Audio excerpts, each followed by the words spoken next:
Doctors are liars. Let me preface by saying defense doctors are liars. That's a bold statement. Let me explain why.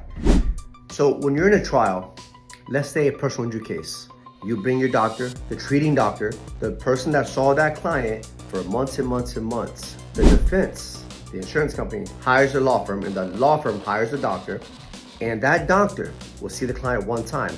Sometimes they don't even see the client at all. Sometimes it's a quick phone call, sometimes just looking at records. And they make this determination, almost always, that the client is fine. Everything they had is pre-existing.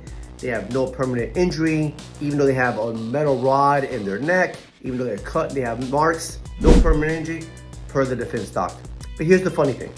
They literally will sit there on the stand and show x-rays and images and things like that.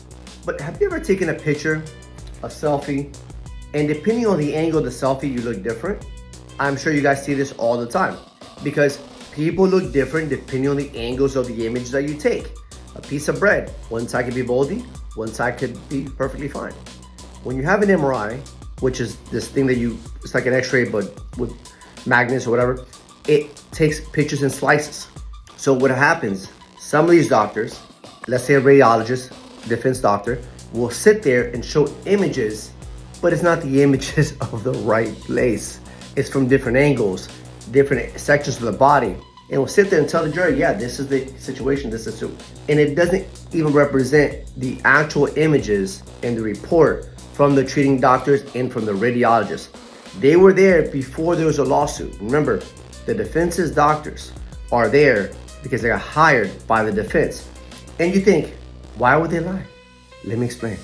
The reason why they lie, because they get paid millions and millions and millions of dollars every single year to testify for the benefit of that insurance company. So why would they lose their job, their income? That's all they do. Most of them don't even see medicine. They don't even see patients anymore. That's a big contract for them. So if they're a good testifying doctor and they're credible, they're gonna get paid millions of dollars. This last trial we just did, one doctor, without saying his name, he got paid $43,000 to sit there and to say our client had no problem. So yes, the defense doctor is lying, typically, almost always, and they always tell the story of what they want you to hear.